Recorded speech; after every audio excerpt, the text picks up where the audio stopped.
بسم اللہ الرحمن الرحیم۔ السلام علیکم۔ یہ آپ کا اپنا ڈیجیٹل پلیٹ فارم ہے، میں طارق متین ہوں۔ اس ویڈیو میں بات کریں گے سابق لیفٹیننٹ جنرل ریٹائرڈ فیض حمید صاحب کی بیٹی کی شادی کی جو خبر ہے وہ سوشل میڈیا پر وائرل ہے، اور ان کی بیٹی کی شادی کی تصاویر سوشل میڈیا پر وائرل ہیں۔ فیض حمید ٹویٹر پر ٹاپ ٹرینڈ کر رہا ہے۔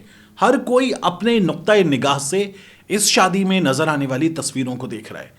کوئی دیکھ رہا ہے کہ سلیم صافی جنہوں نے شدید ترین تنقید کی تھی جنرل فیض حمید پر اور کہا تھا تبدیلی لائی گئی، اور اس تبدیلی کو لانے کا سب سے بڑا موجب فیض حمید کو قرار دیا گیا تھا، جنرل قمر جاوید باجوہ کو قرار دیا گیا تھا، قومی مجرم قرار دیا گیا تھا سلیم خان صافی صاحب کی جانب سے۔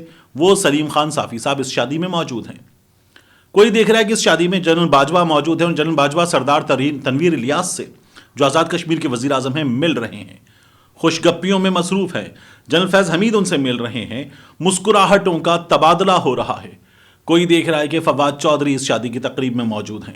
کوئی دیکھ رہا ہے کہ مشاہد حسین سید اس شادی کی تقریب میں موجود ہیں۔ کوئی تنقید کر رہا ہے کہ جنرل فیض حمید نے عمران خان نیازی کو لفٹ نہیں کرائی ہے۔ کوئی یہ کہہ رہا ہے کہ اس تقریب میں صدر پاکستان موجود نہیں ہے۔ کوئی وزیر اعظم پاکستان کی عدم موجودگی پر سوال کر رہا ہے۔ کوئی کہہ رہا ہے کہ army chief general Asim Munir صاحب نظر نہیں آ رہے، ویسے وہ ملک سے باہر ہیں اس لیے نظر نہیں آ رہے۔ ان تمام تر حالات میں جب پاکستان اس شاندار 5 اسٹار شادی کی تقریب کو دیکھ رہا ہے تو ایک تصویر اور وائرل ہو رہی ہے۔ ایک تصویر جنرل فیض حمید کی بیٹی کی شادی کی تصویروں سے زیادہ وائرل ہو رہی ہے۔ وہاں ایک بیٹی کی شادی تھی، ایک بیٹی کی خوشیاں تھیں، اور لوگ بہترین کھانا، بہترین انتظامات کے ساتھ بہترین شخصیات کی موجودگی میں کھا رہے تھے، جبکہ دوسری جانب 6 بچیوں کا باپ میرپور خاص میں اپنی 6 بچیوں کے لیے آٹا لینے کی جدوجہد میں اس دنیا سے چلا گیا۔ وہ بدترین زندگی جی رہا تھا، وہ بدترین موت مر گیا، وہ بدترین قسمت کے مارے لوگوں کے درمیان تھا، اور وہاں پر وہ بھگدڑ بچنے سے اپنے بدن اور اپنی روح کا رشتہ ٹوٹ جانے پر چلا گیا۔ یہ ہے آج کے پاکستان کی تصویر، جہاں ایک جانب فیض حمید کی بیٹی کی شادی کی تقریب کی تصاویر ہیں، اور دوسری جانب تصاویر ہیں ہرسنگ کی، اس کی ویڈیوز موجود ہیں جہاں وہ پڑا ہوا ہے اس بھگدڑ کے نتیجے میں تنے مردہ بن کر، کہ جس نے ان 6 بچیوں کو اب انتظار کی قید سے آزاد کر دیا ہے 3 دن کے لیے۔ اس کی تدفین ہوگی یہ دن، اس کے بعد اس کے گھر پر پرسے کے لیے لوگ آئیں گے وہ دن، اس کا سویم ہوگا، اور وہ دن آس پاس کے لوگ ان بچیوں کے لیے ان کے باپ کی جگہ کھانے کا بندوبست کر دیں گے کہ ہمارے ہاں رسم و رواج یہی ہے۔ مگر اس کے بعد کیا؟ اس کے بعد وہی کہ ہمارے ہاں ایسی موت مر جانے والوں کے بعد جو بچ جانے والے ہیں وہ پل پل مرتے ہیں۔ یہ ان کی قسمت میں لکھا ہوا ہے۔ کتنا سستا آٹا تھا یہ! اس موت کی قیمت جانتے ہیں آپ؟ سستے آٹا پوائنٹ پر جو آٹا ملتا ہے یہ مارکیٹ کے 1450-1500 روپے کا 10 کلو آٹا اس کے بجائے کچھ 1200 روپے کے قریب ملتا ہے۔ تو 300 روپے میں یہ شخص زندگی کی بازی ہار گیا۔ اس کے پاس اس جگہ آٹا خریدنے کے 1200 روپے موجود تھے، یہ شخص زندگی کی بازی ہار گیا۔ اس کے پاس وہ 300 روپے موجود نہیں تھے کہ یہ جا کر آٹا خرید پاتا کسی عام دکان سے جہاں آٹا 1500 روپے کا 10 کلو مل رہا تھا۔ اس کی لاش کے پاس آٹا، فائن آٹا تھیلا رکھا ہوا تھا، اور اب یہ اس آٹے کو اٹھانے کے لیے نہیں اٹھ سکتا تھا کیونکہ یہ دنیا سے اٹھ چکا۔ تو ایک جانب ہمارے سامنے شاندار زندگی کی تصاویر ہیں، دوسری جانب ہمارے سامنے ہڑسنگ کی زندگی ہے جو پاکستان میں ہر شخص کے سنگ ہے۔ اس وقت یہ حال ہے۔ یہ انتہائی افسوسناک مناظر، انتہائی افسوسناک خبر، انتہائی افسوسناک معاملہ ہے، لیکن مجھے آپ کے سامنے رکھنا تھا کہ ہمارے پاکستان کی اس وقت قسمت ایسی ہی ہے۔ دوسری جانب ڈنڈا چل گیا۔ یہ جو مشن ملن کراچی میں آپ کو نظر آ رہا ہے، اس مشن ملن کے بارے میں خبر یہ ہے کہ ڈنڈا چل گیا۔ پتہ یہ کروایا گیا ہے کہ یہ کس کے کہنے پہ چل رہا ہے۔ تو بتایا یہ گیا ہے کہ یہ جو مشن ملن ہے، یہ مشن ملن کو چلانے والے جو روح رواں ہیں اس کے کامران ٹیسوری صاحب، ان کو لانے والوں کے کہنے پر چلایا گیا ہے۔ تو اب یہ حکم آیا ہے کہ اس مشن ملن کو روک دیا جائے. یہ آگے جا کر چینج بھی ہو سکتا ہے، لیکن فی الحال تو خبر یہ ہے کہ مشن ملن روک دیا جائے. تو وہ لوگ جو اس مشن ملن میں زبردستی گھسیڑے جا رہے تھے، ان میں سے کچھ خوش تھے کہ ممکن ہے کچھ بہتر ہوگا، ان میں سے کچھ پریشان تھے کہ ایک بار پھر ہانکے جا رہے ہیں جانوروں کی طرح. تو کچھ پریشان ہوئے ہیں، کچھ نے سکھ کا سانس لیا ہے. یہ ان کی اپنی اپنی حالت ہے. لیکن مشن ملن جن مقاصد کے تحت ہو رہا تھا، ان مقاصد کے تحت ہر طرف تیاری ہو رہی ہے. یہ بلوچستان میں ہو رہی ہے. بلوچستان میں آپ دیکھ رہے ہیں کہ زرداری صاحب کی پارٹی میں دھڑا دھڑ لوگ گھسیڑے جا رہے ہیں. وہ نوجوان نوابزادہ جمال رئیسانی، وہ بھی، ان کے بڑے بھی پاکستان پیپلز پارٹی میں، باپ پارٹی کے لوگ پاکستان پیپلز پارٹی میں، اور اس کے علاوہ کچھ دیگر لوگ پاکستان پیپلز پارٹی کا حصہ بن چکے ہیں.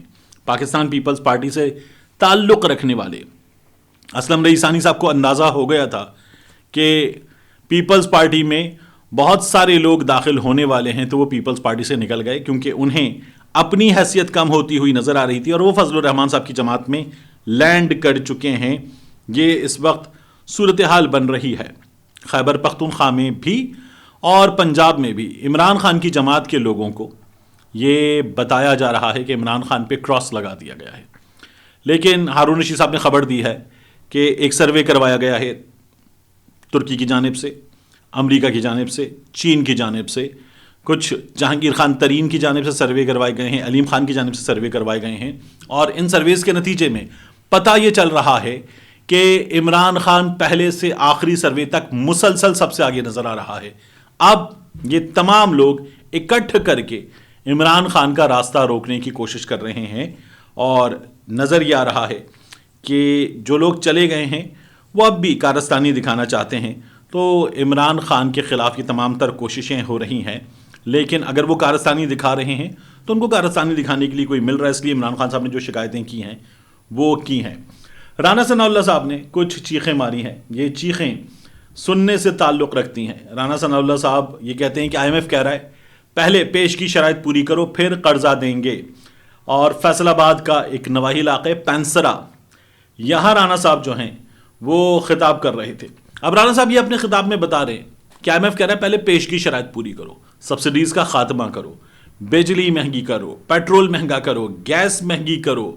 یہ جو مختلف اشیاء یوٹیلیٹی سٹورز پر مل رہی ہیں ان پر سے سبسڈیز کا خاتمہ کرو.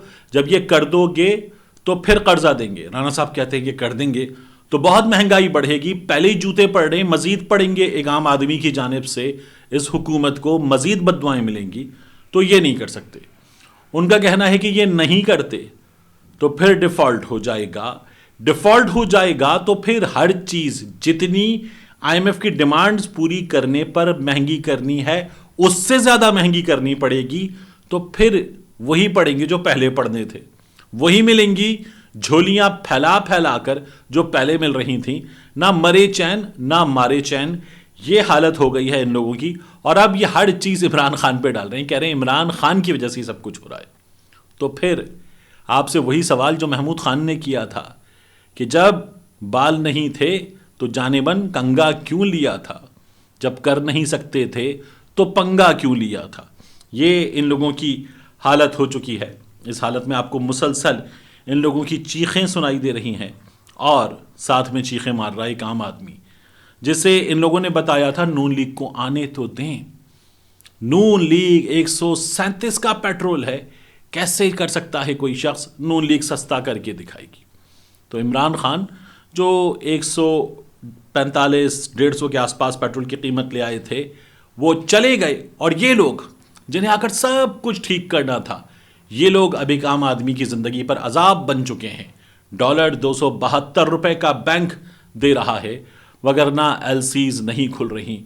یہ ہے اس وقت صورتحال، اور یہ صورتحال کسی بھی صورت سنبھلتی ہوئی نظر نہیں آ رہی ہے. ان حالات میں واحد حل انتخابات ہے. اسی لیے عمران خان صاحب نے آج بھی اپنی جماعت کے لوگوں کو بلایا، بٹھایا، ان سے بات کی، اور عمران خان صاحب کو ان کی جماعت کے لوگوں نے ایک بار پھر یقین دلایا ہے کہ ہم نمبر پورے کریں گے، اور اس کے بعد اعتماد کا ووٹ لیا جائے گا، اور پھر اسمبلیاں تحلیل ہوں گی.